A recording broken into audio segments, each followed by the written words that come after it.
Alan Wake 2 has to be not only one of the best, but one of the most interesting and unique horror games I've played.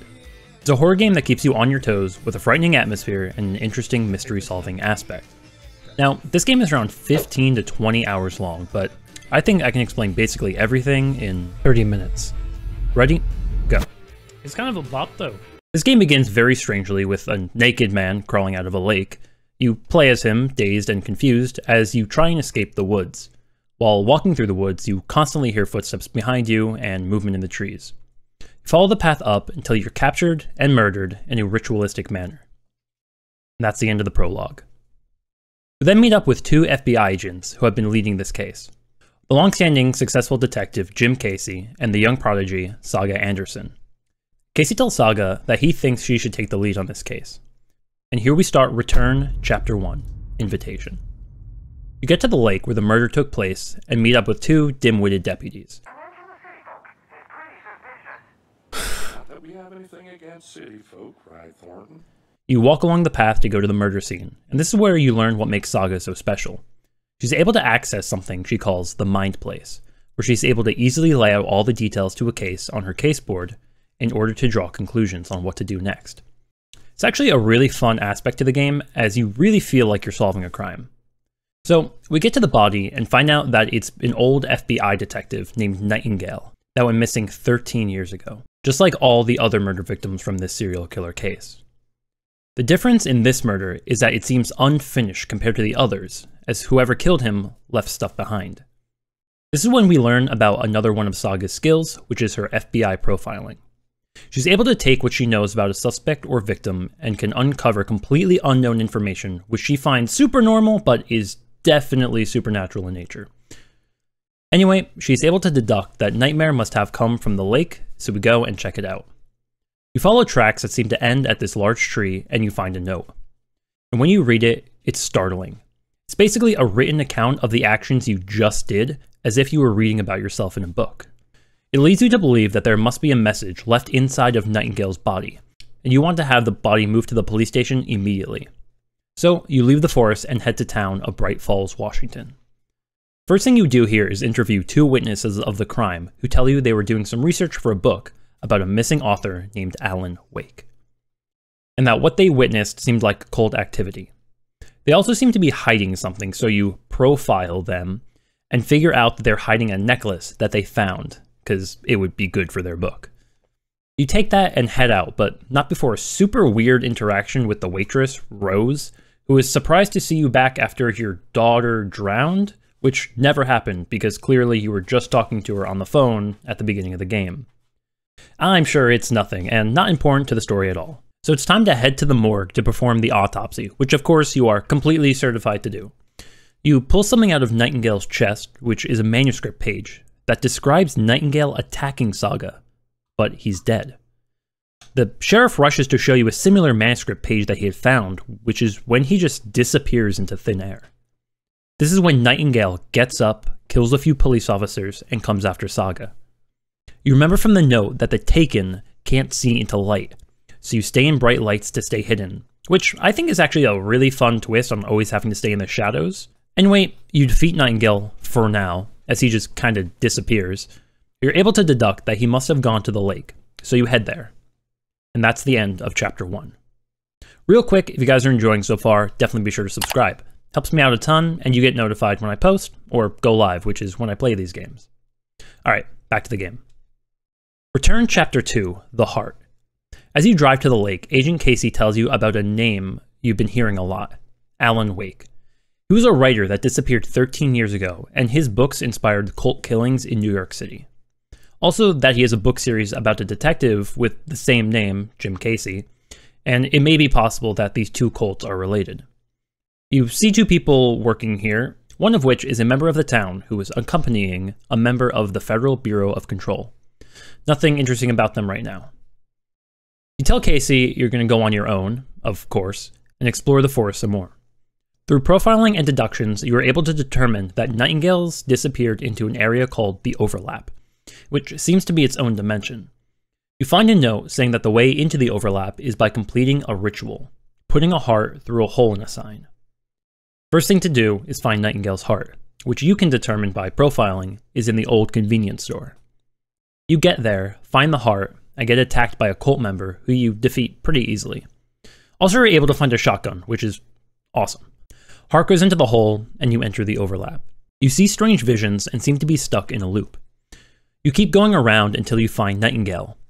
You have a bit of a boss battle that includes shining him with your flashlight and shooting him, till finally you can defeat him. I'm not gonna lie, I found this pretty hard when I did it, but I quickly learned that the shotgun is just the greatest thing on this planet. After Nightingale is defeated, you have this vision talking to someone, and then wake up on the shore of the lake, but you aren't alone. Coming out of the water is a man who identifies himself as Alan Wake. We're back at the police station now, interrogating Wake, asking where he's been and how he got there, but his memory is shaky. Then for some reason, he looks into the janitor's closet, and his memories start to come back. And this is the start of Initiation Chapter 1, Talk Show. Yeah, so I love how this game is broken down. You get to play two different stories, one as Saga and one as Alan Wake, both of which are intertwined. You can skip back and forth between the stories to complete them in any order you like. So I'm going to explain them in the order that I played them. So Alan wakes up in the back room of a talk show studio, watching himself on TV and very confused. We focus on the TV and watch as Alan is on the talk show in between with Mr. Dort, and seems to have no idea what's going on. They talk about his upcoming book that he hasn't written yet, and then we reappear in an empty studio. I have to say, I absolutely love the live action sequences in this game. It's incredible. You make your way to an exit door, but unfortunately you get caught by someone, and you return back to the studio. Once again, you go around, but this time the door is unlocked. This is where you run into Ati, the janitor, and someone you grow very fond of in this game, even if he does just call you Tom. He tells you the exit is in the basement, and down there you discover this weird lamp. This lamp allows you to take the light from one source and give it to another, changing the environment as you do so. This game has some really cool mechanics, and there are more on the way. You make your way through the basement with this light till you come across a room with a TV. You give your TV the light, and that ends Chapter 1. Immediately you start Chapter 2. You exit the studio into the decrepit city with shadow entities walking around. You hear the phone ringing, and on the phone is a mysterious person telling you to meet them at the Caldera Street station. As you hang up, you see a subway pass on the floor. To get into the station, you need a light source. Luckily, you can see one off into the distance, so you head towards it. This is when you're stopped by Detective Jim Casey, the one from the books. Unfortunately, he runs around the corner and gets killed, but now you have a gun and flashlight. You grab this light source and head to the station. Unfortunately, you need one more light source to progress onto the subway platform. To get the second light, you must use the first light source to open another area where you meet Sheriff Breaker, the one that got pulled into a different reality earlier. Guess we know where he is.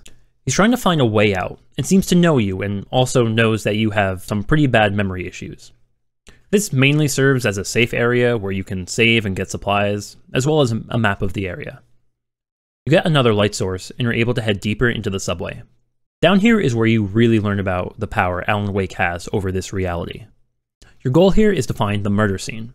Certain areas will let you know that you are in an active scene, and by watching these old memories the game calls echoes, scattered around, you can find plot points. The amazing part is that you can use these plot points to completely change the environment in these scenes to help you progress in the story.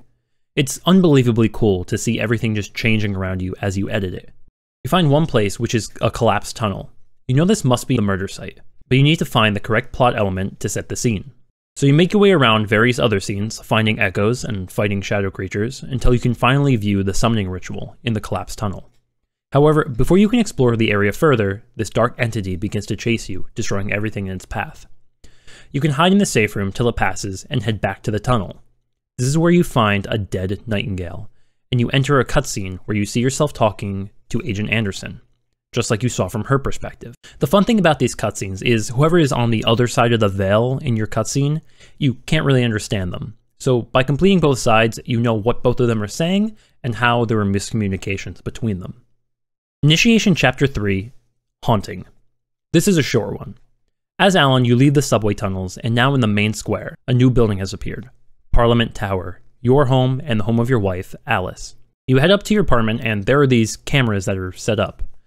You find a projector and a video card, so you play it. You watch the scene, and it's Alice, explaining how she's being haunted by Alan, but he's not himself. He's so much angrier. What she's actually describing is Scratch, a dark entity from the Dark Place that can disguise itself as Alan, and is trying to escape the Dark Place and bring chaos to the world. The video concludes, and that's the end of the chapter. Return Chapter 3, Local Girl. Now, back with Saga, you learn from Alan what Scratch's intention is. He's rewriting Alan's book Return into a horror story, and plans on making what happens in the book a reality by using an item called the Clicker, that can turn works of art into real life. Through some profiling on Alan, you learn that the Clicker is in a trailer in a nearby town called Watery. Saga decides to head there herself. You head to Watery and talk to the owner of a trailer park and a nearby amusement park, Coffee World. His name is Ilmo, the same guy who was helping the FBC agent earlier. However, Ilmo is different now. Him and the other residents are acting like they know you, that you live here, and that your daughter drowned. The manuscript pages are changing reality, altering people's memories. You take advantage of this and ask to see your trailer, to which he says yes, of course, and that they left you the keys to it in Coffee World. After a long trek and a crossbow, you find Coffee World. You need to get into the gift shop to get your keys, so you go up to one of the rides where a screwdriver was left. You shimmy open the lock, solve a little puzzle to get the code to the safe, and you're on your way. Keys in hand, you head to the trailer where you come across two old drunks, Odin and Tor, who claim to be your grandpa and great uncle. You, of course, are very skeptical about this, but oddly, they don't seem to be affected by the manuscript. Weird. Anyway, you check the trailer, but the Clicker is gone. You do, however, see a picture of Tor and Odin with a cult member holding the Clicker.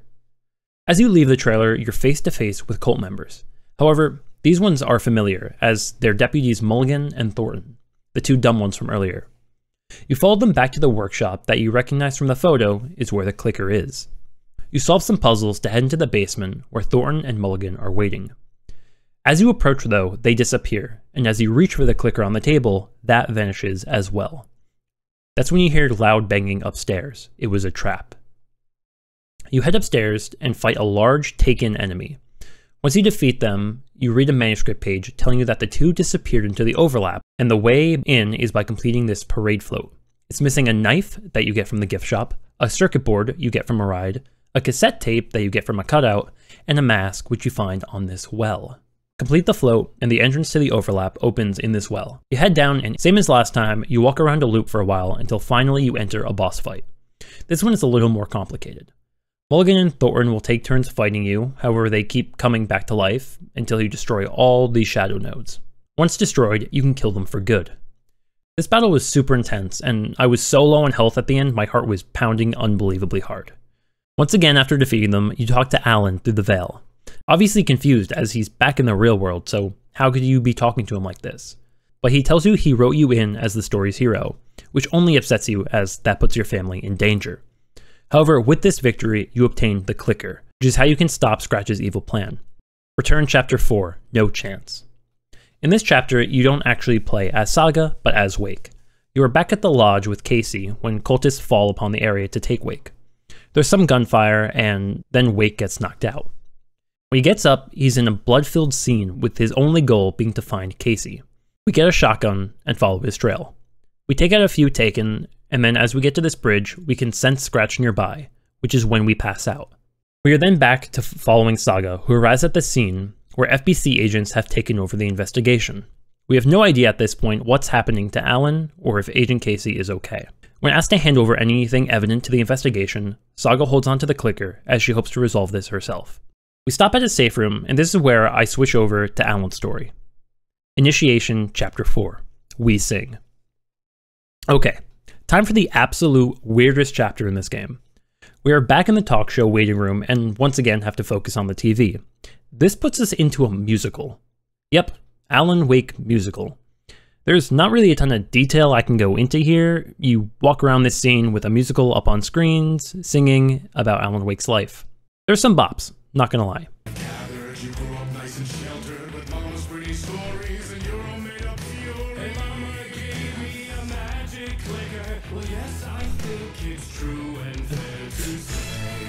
And as you go around, you fight some enemies. Oh, here's also where you get the flare gun, which is just amazing. Finally, you get to a scene, so you can change the plot element. You write in "Song's End," and the musical finishes.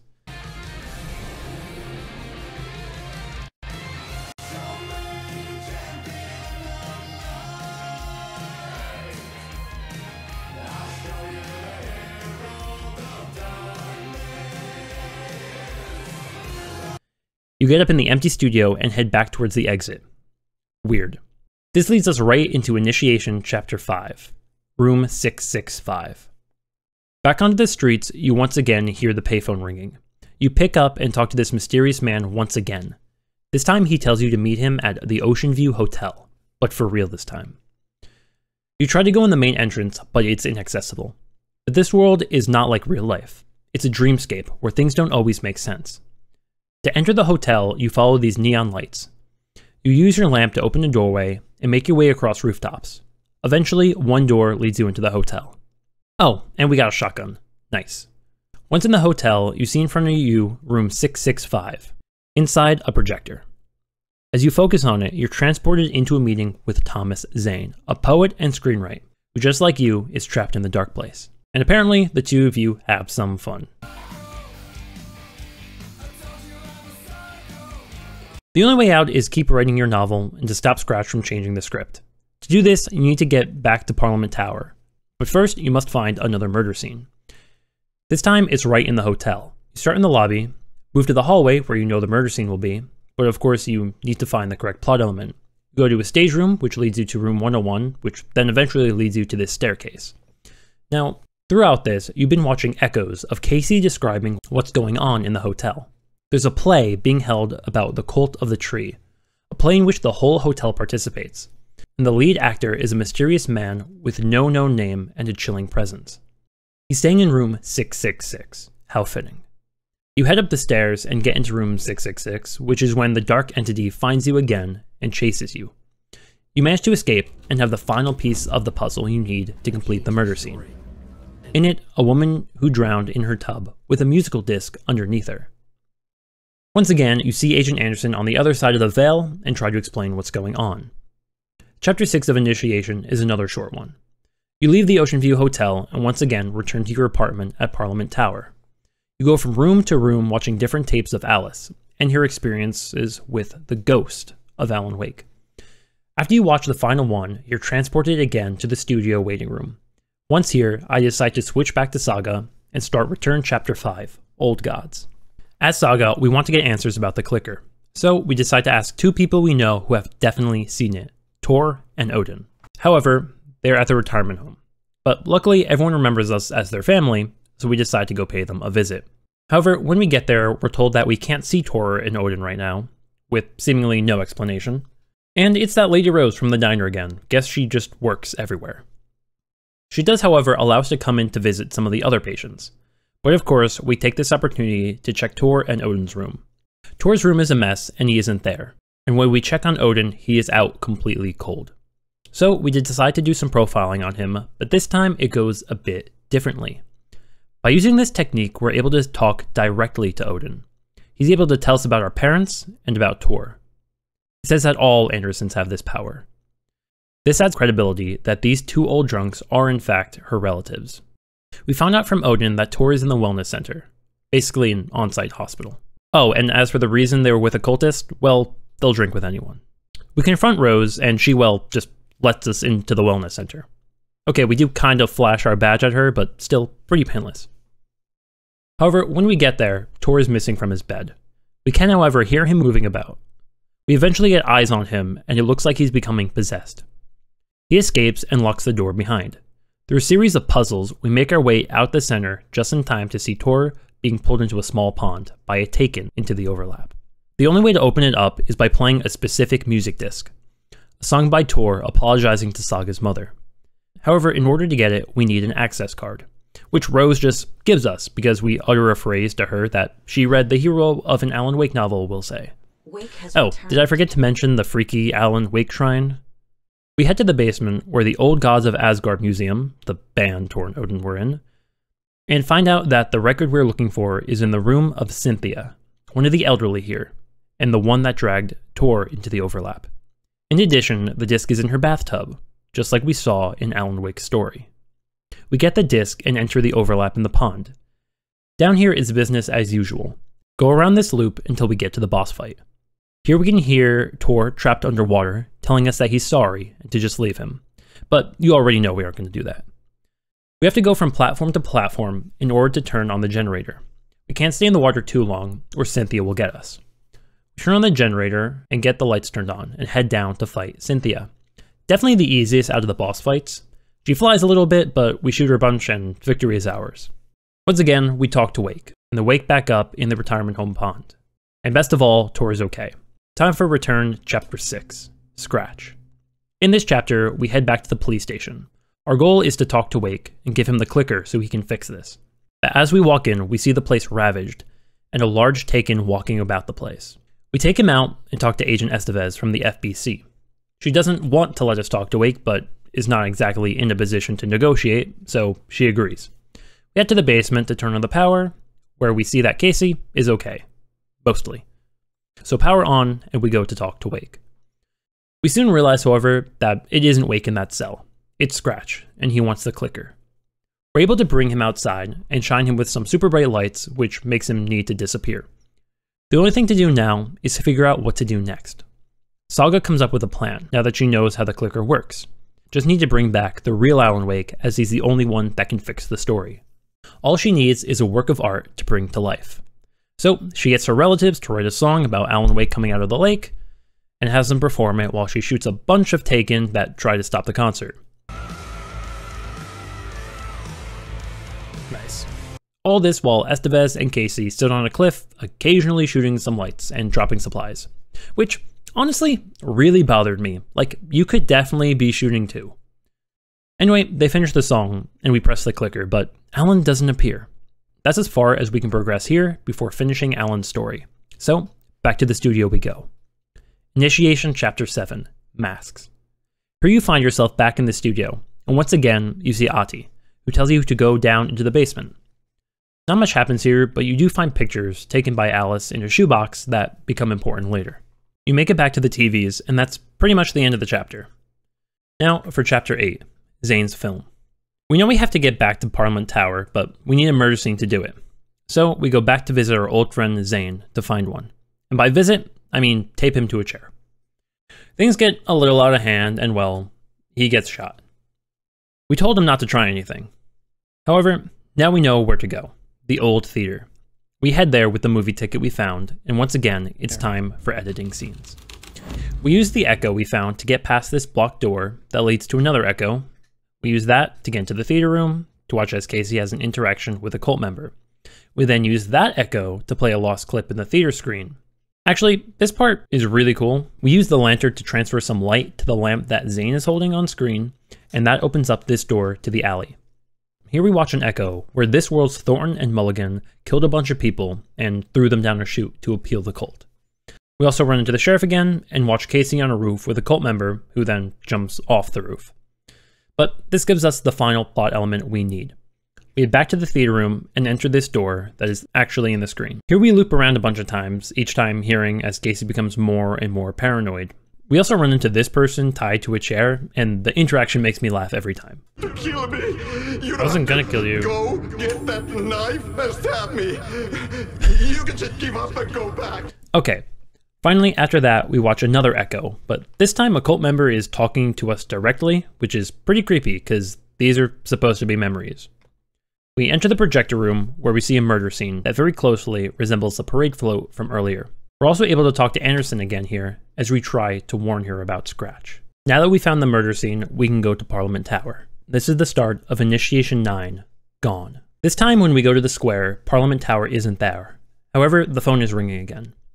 When we answer though, it's not Zane talking. It's us. A future us. He tells us that we need to go and grab Alice's pictures that we found in the basement of the studio and put it in the shoebox that's in the middle of the square by the statue. So we do as we say and leave the pictures over there.